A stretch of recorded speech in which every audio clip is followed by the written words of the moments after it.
Praise the Lord. Good morning. கர்த்தர் நல்லவர், அவர் கிருபை என்றும் உள்ளது. யாக்கோபு 1:22 நீங்கள் உங்களை வஞ்சியாதபடிக்கு திருவசனத்தை கேட்கிறவர்களாய் மாத்திரம் அல்ல, அதன்படி செய்கிறவர்களாயும் இருங்கள். யாக்கோபு 1:22 என் வசனத்தை கைக்கொள்ளுகிறவன் என்னில் அன்பாயிருக்கிறான் என்று ஆண்டவராய் இயேசு கிறிஸ்து சொல்லி இருக்கிறார்.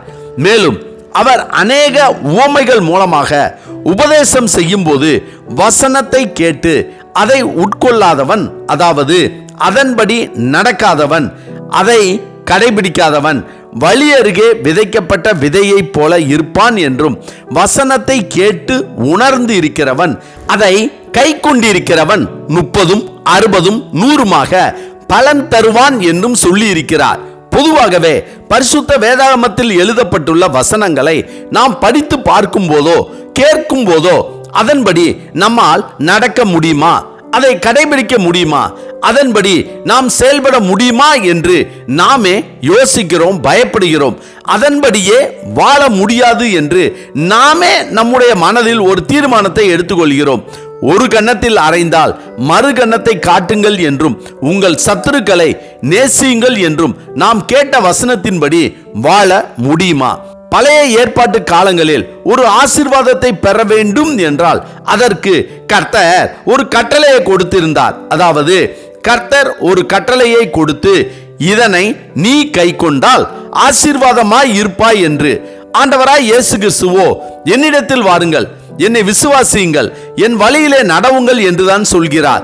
இதோ சதா காலமும் நான் உங்களோட கூட இருக்கிறேன் என்று சொன்ன ஆண்டவராய் இயேசு கிறிஸ்து இன்றும் நம்மோடு கூட இருக்கிறார்.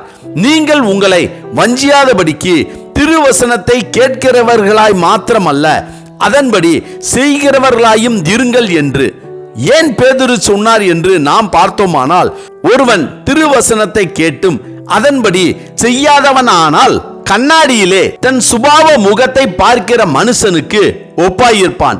அவன் தன்னைத்தானே பார்த்து அவ்விடம் விட்டு போன உடனே தன் சாயல் இன்னதென்பதை மறந்து விடுவான். சுயாதீன பிரமாணமாகிய பூர்வ பிரமாணத்தை உற்று பார்த்து அதிலே நிலைத்திருக்கிறவனே கேட்கிறதை மறைக்கிறவனாயிராமல் அதற்கேற்ற கிரியை செய்கிறவனாயிருந்து தன் செய்கையில் பாக்கியவானாய் இருப்பான் என்று சொல்கிறார். கர்த்தருக்கு பிரியமானவர்களே, நாம் மாயமான வாழ்க்கை வாழ்வதை விட்டுவிட்டு இந்த உலகத்தில் பாக்கியவான்களாய் கர்த்தரால் ஆசீர்வதிக்கப்பட்டவர்களாய் வாழ்வதற்காகத்தான் பேதுரு நமக்கு நாம் கேட்கிற வசனத்தின்படி வாழச் சொல்கிறார்.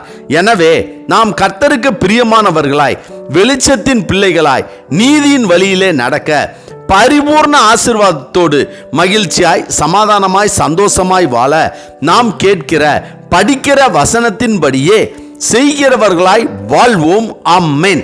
ஜெபிப்போமா.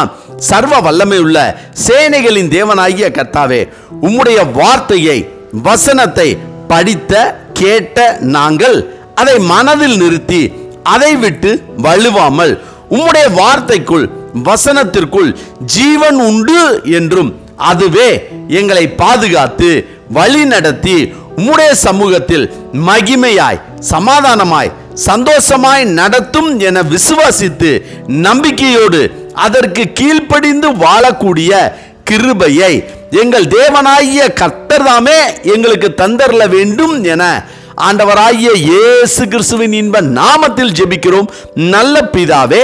ஆமென், ஆமென். கர்த்தர் நல்லவர், அவர் கிருபை இன்று முழுவதும் நம்மோடு கூட இருப்பதாக. ஆமென்.